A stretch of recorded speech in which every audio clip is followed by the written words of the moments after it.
Umueleke was a quiet village nestled between the thick forests and red hills of eastern Nigeria. A land of culture, pride, and deep tradition. The people respected their gods, listened to their elders, and followed ancient customs without question. But something strange had started happening, something that made the elders uneasy, and the women whisper in fear. For the first time in history, not a single girl remained untouched by modern lust and worldly pleasures. The daughters of Umueleke, once known for their dignity and discipline, were now being spoken of with shame. The village priest, Isembie, stood in the town square and shook his head. Have we lost everything our ancestors built? Where are the girls who used to walk with pride? Where are the mothers who taught them well? Nobody answered. Even Lolo Neka, the respected midwife and guardian of young girls, could no longer boast of any girl who entered womanhood pure. The shocking part. Most of these girls were no longer innocent before they even turned 16. It all started 3 harvests ago, when an unknown group of rich businessmen came into the village claiming they wanted to open a skills center for the youth. They wore fancy clothes, spoke sweet English, and donated money for school renovations. But instead of training the girls, they gave them phones, gifts, and promises of city life. Girls like Ngozi, the quiet daughter of the village palm wine tapper, started wearing tight clothes and staying out late. She returned home with cash, perfumes, and wigs. When her mother asked questions, she shouted back, "Mama, leave me alone. I'm not your slave." Soon, other girls joined her. Some said they were modeling, others claimed they were influencers. But everyone knew what was going on, though no one dared say it out loud. The worst part. The boys of the village began to copy the same fast life. They mocked tradition. They laughed during moonlight tales. They stopped going to the farm and started dressing like city gangsters. Adaobi, the daughter of a great warrior, had been away in Enugu for her university studies. She returned after 4 years with a law degree and a voice full of reason. She stood before the village elders during a general meeting and said, "Fathers, mothers, our village is sick. If we continue like this, we will lose everything. We must investigate what is really going on with our girls." Some clapped. Others hissed. Old Mama Okomaka, who was known to always speak truth without fear, stood and said, "Is it not the mothers who push their daughters to find rich men? Is it not the fathers who keep silent as long as the money comes in?" There was silence. Bitter truth has a way of slapping harder than a hand. Adaobi then went from house to house, gathering stories, listening to whispers. She discovered something darker than anyone had imagined. There was a secret group, a cult-like gathering, where some of the girls were taken. Some willingly, some tricked. There, they were made to swear oaths. Some were filmed doing unspeakable things. Others were promised riches if they could recruit more girls. And worst of all, some elders knew, and said nothing. Obianuju, a widow, came forward one market day and confessed in tears. "My daughter, Kayameka, brought food to this house. She paid rent. She even built me a small shop. But I kept silent because I didn't want to suffer. I closed my eyes when I saw condoms in her bag. I pretended I didn't hear her phone calls at night. Now she's sick, and I don't know what to do." The whole market was quiet. Kayameka was now lying helplessly at the health center, wasted and depressed. Her eyes were empty. Her case became the turning point for the village. Priest Isembie, the spiritual head of the village, had always spoken against the behavior of the youth.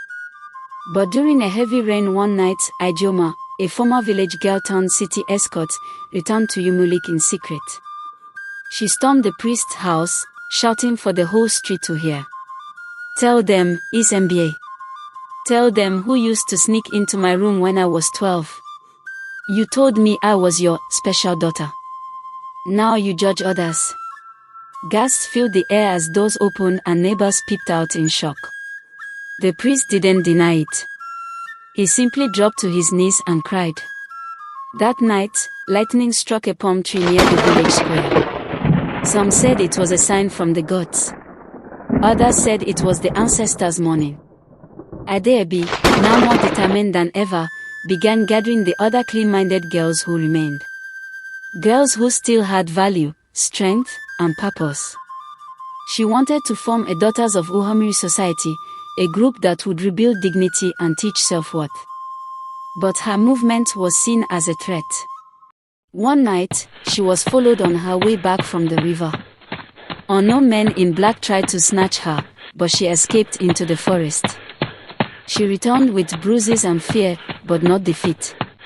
I now know how deep this goes, she said. We are not fighting just peer pressure. We are fighting spiritual corruption, poverty, and betrayal from within. Adaobi began to speak at schools. She brought in volunteers, doctors, and counselors. She started small, one classroom at a time, one girl at a time. At first, she was mocked. Then slowly, the change began. Some girls burned their fake hair and returned to natural beauty. Some refused to attend night parties. Some started farming again with their mothers. The sound of morals, once buried, began to hum again. But just when hope started to rise, a mysterious envelope appeared at Adaobi's doorstep. Inside was a photo of her younger sister, Nkiru, crying with a message. Stop your movement, or your sister disappears. Adaobi dropped the envelope, her hands shaking. Adaobi didn't sleep that night. She sat outside her father's compound, holding a lantern, her face pale, heart pounding. The photo of her sister, Nkiru, and the threat in the envelope replayed in her head like a curse. She ran to the police outpost in the village, but the officer on duty only sighed. Madam Lawyer, he said, chewing cola nut, we no get fuel in our patrol motorcycle. Come back tomorrow. She returned home and met Mama crying. Nkiru left in the evening. She said she was going to collect something from Uju's house. She never came back. Adaobi's mind raced. The movement she started was now being attacked from the shadows. Her enemies were powerful and heartless. She suspected the men behind the so-called business group, those who had polluted the girls in the village, brainwashed the youth, and silenced even some elders. And now, they had her sister.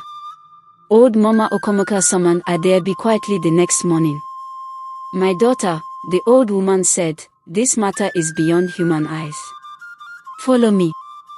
They walked through the narrow bush path to a sacred place forgotten by many, the shrine of Ogbinaik, where the ancient women of Umueleke once came for wisdom and justice.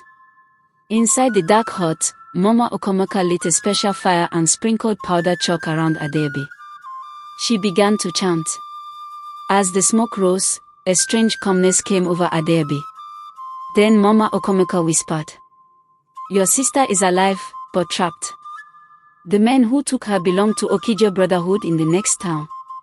They use our girls. They feed on their spirits. Adaobi's eyes widened. But why are our own people helping them? She asked. Mama Okomoke gave a painful laugh. Because poverty has made some fathers sell their daughters. Because greed has made some mothers blind. And because fear has kept everyone silent. 2 days later, Nkiru was found by a farmer near the stream, barefoot, weak, but alive. She was trembling, lips dry, but she hugged Adaobi tightly and whispered, Sister, I saw things, terrible things. But I kept quiet. I remembered what you told me. I didn't let them break me. Adaobi took her straight to the health center. Nkiru was safe, but her spirit was wounded. When the news spread that Nkiru had survived the hands of the evil cult and refused to give in, something strange happened. More girls started speaking up. Amarachi, a 16-year-old, confessed how she was taken to a hotel in a nearby town every weekend by a man her mother trusted. Ojeki, who once laughed at Adaobi's campaign, begged to join her movement and asked for forgiveness. Even some of the boys who once mocked her now started asking for help to stop their own addiction to fast life and cheap pleasure. But just as things were turning, the cult leaders struck again. At midnight, a loud explosion shook the village. The village hall, where Adaobi and her team held their weekly meetings, was on fire. Flames danced against the night sky, and the smell of petrol filled the air. By morning, nothing was left. A message was painted on the burnt wall. "We own this village.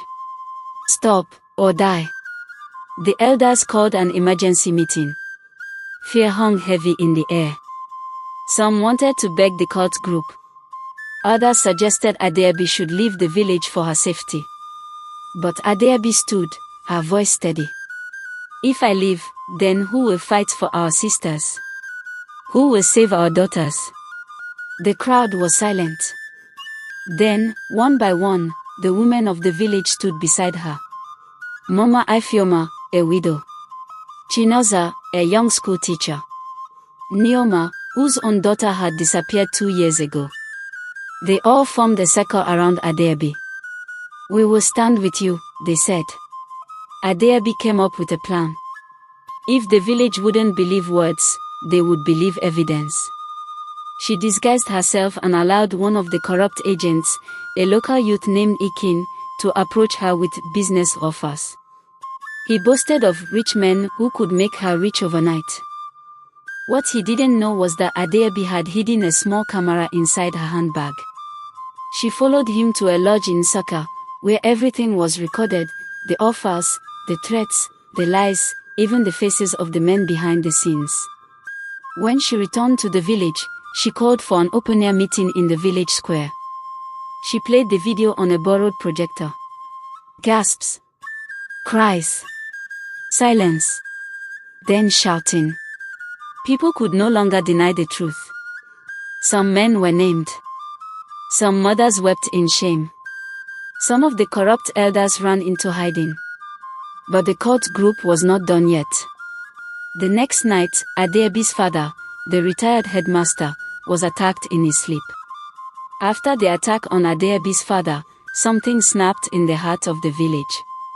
Chief Nduka, the oldest man in Umueleke and keeper of tradition, stood and made a declaration. "We can no longer be ruled by fear. The gods are watching. Our ancestors are weeping. From today, I dissolve the old village council. A new one will rise, made up of clean hands, young minds, and brave hearts." Adaobi was made the Secretary of Youth and Morality Affairs, a position that had never existed before. The village began rebuilding. New rules were passed: no girl under 8